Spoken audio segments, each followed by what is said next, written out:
If you ever looked into playing a World of Darkness game such as Vampire the Masquerade, you might have noticed that it seems like there are two different Worlds of Darkness. Each of them have games with very similar titles, they both seem to have identical game mechanics, and both come from the same studio. You might have wondered to yourself, well, now that is very confusing. And to that I say, yes, it is, my friend. In this video, I want to explain why there are two different Worlds of Darkness, how they both came to be, and how one of them died, came back, made the other change names, just to ultimately cancel it. Sit tight for a little bit of TTRPG history, financial issues, and corporate shenanigans. Let us go back to the distant past of the year 1991. Mark Hagen, who had co-written the first edition of Ars Magica with Jonathan Tweed back in 1987, was one of the heads of the new TTRPG publisher White Wolf Publishing. Together with his team, he released the very first edition of Vampire the Masquerade in 1991, and boy howdy was it a success. There are a number of factors that helped Vampire the Masquerade make such big waves. First, the industry landscape in the early 90s was very different from today. Dungeons & Dragons did not dominate the market, and its then publisher TSR was actually not doing great financially. Fantasy and science fiction were fairly well covered by existing games, and in regards to rules complexity, many of these leaned more towards the crunchier side, having more complex and detailed mechanics that aimed to simulate specific genre elements. Vampire the Masquerade was thus a breeze of fresh air. Mechanically, it was way further on the lighter side of things. Numbers were kept between 1 and 10, well, most of the time, and many parts of your character sheet didn't even use numbers, instead using visual indicators such as dots to show how good your character was in a certain field. More importantly, however, Vampire offered a completely new type of setting and narrative. In this game, players did not take on the role of the brave hero with spells and magic swords. In Vampire, you became a creature of the night in a gothic punk version of our modern world, always battling against your own thirst for blood and the ancient political machinations of elder vampires. Combined with the rise of gothic music and culture, Vampire the Masquerade was the perfect formula for success in the early 90s TTRPG market. Vampire was only the beginning. Over the coming 13 years, the setting that would become known as the World of Darkness ever expanded. New game lines and sourcebooks were released multiple times per year, with some game lines even getting their own historical settings such as Vampire the Dark Ages and Werewolf the Wild West. Though White Wolf Publishing had its share of struggles in that time, including Mark Hagen's departure from the studio in 1996, the World of Darkness remained a massive presence in the tabletop RPG world. Vampire the Masquerade became so popular, it even received fairly successful video games such as Redemption and Bloodlines. Still, nothing is meant to last forever. With overall book sales dwindling and the meta plot of all game lines becoming ever more convoluted, White Wolf Publishing decided it was time to blow up the World of Darkness in order to build a new World of Darkness. In 2003, White Wolf Publishing launched The Time of Judgment, a series of books each focusing on how the world would end for each major game line. These sourcebooks offered groups with mostly satisfying conclusions to the World of Darkness, allowing each table to find a fitting end for their game world.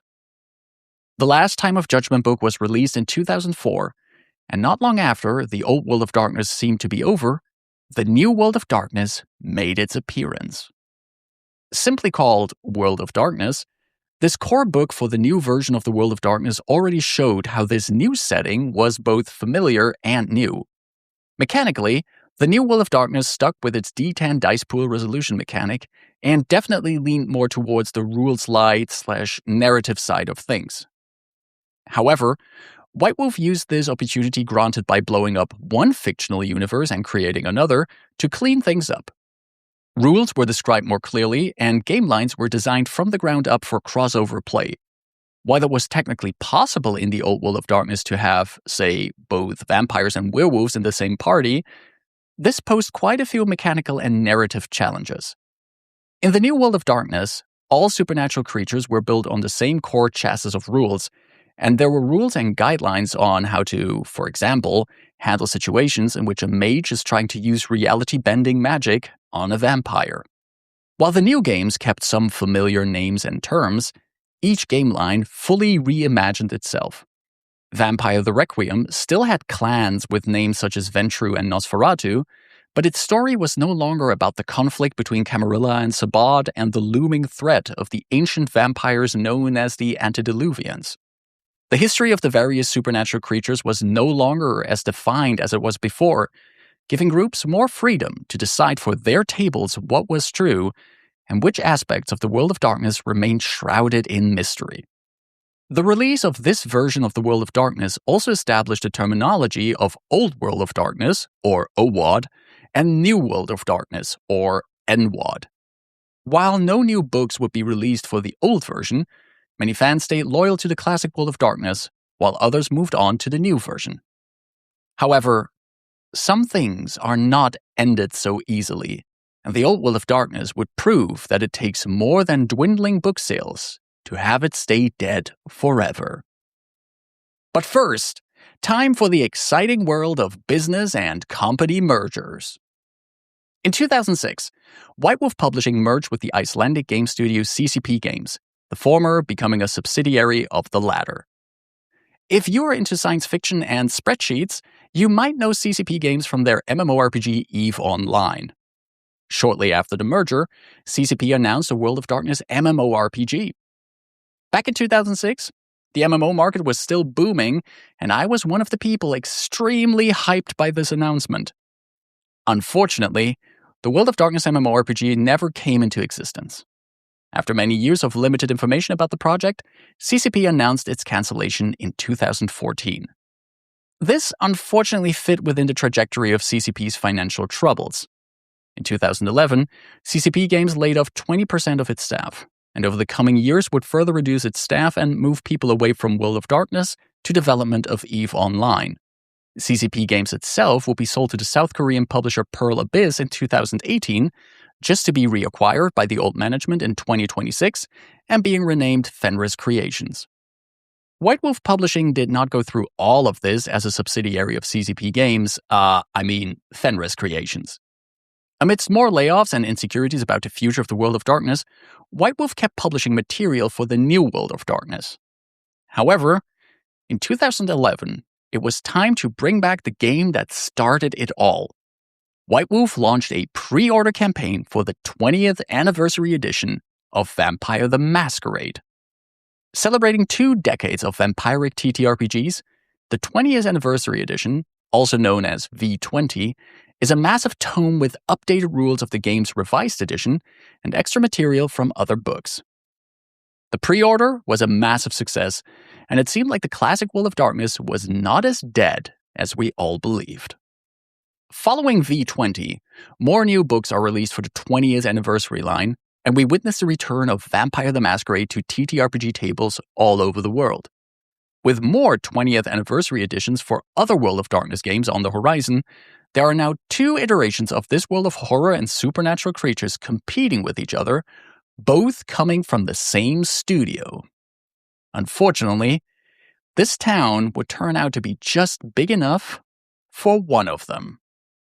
In 2012, Richard Thomas would leave his position of creative director at White Wolf and establish Onyx Path Publishing.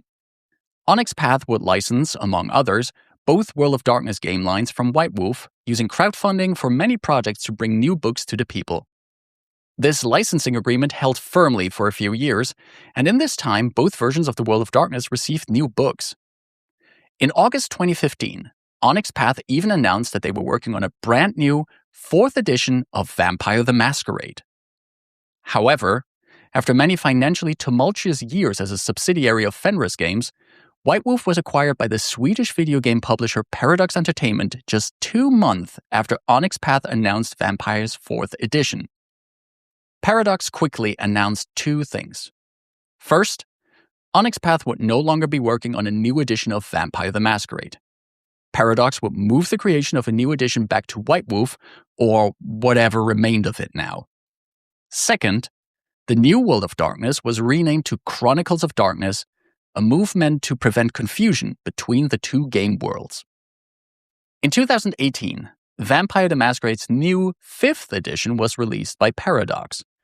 This signaled the focus of the new owners of the IP on the old World of Darkness, with new additions for both Werewolf and Hunter following in later years. Meanwhile, Onyx Path was in a position in which they could no longer release new books for the Chronicles of Darkness. Since they did not own the rights for these games but just licensed them from White Wolf, Paradox could withhold permission for new books easily, and so they did. In 2024, Onyx Path released a final Chronicles of Darkness book, The Hedge, a source book for Changeling the Lost. Since then, no new books have been approved or released. The Chronicles of Darkness are over, and what used to be the old World of Darkness now is the only World of Darkness. Onyx Path has moved on to new projects, but you can still buy PDFs and print-on-demand copies of most Chronicles of Darkness books on DriveThruRPG.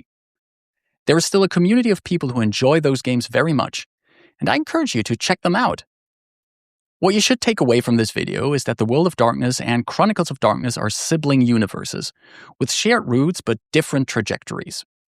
While they have similarities in tone and mechanics, games from both lines are each their own entity, offering you ways to explore very different worlds of horror and dread. The company that owns these worlds might have decided to let one die, but no game is dead, as long as there are people playing it. I hope you enjoyed this little video. It's a bit different from my usual content, but this is a topic I found myself explaining a few times over the past years, so I thought, why not make it into a little video I can just send to people instead of repeating myself all the time? If you enjoyed this video, don't forget to like, share, and subscribe to the channel. Thank you for watching. Stay safe, take care, and bye-bye.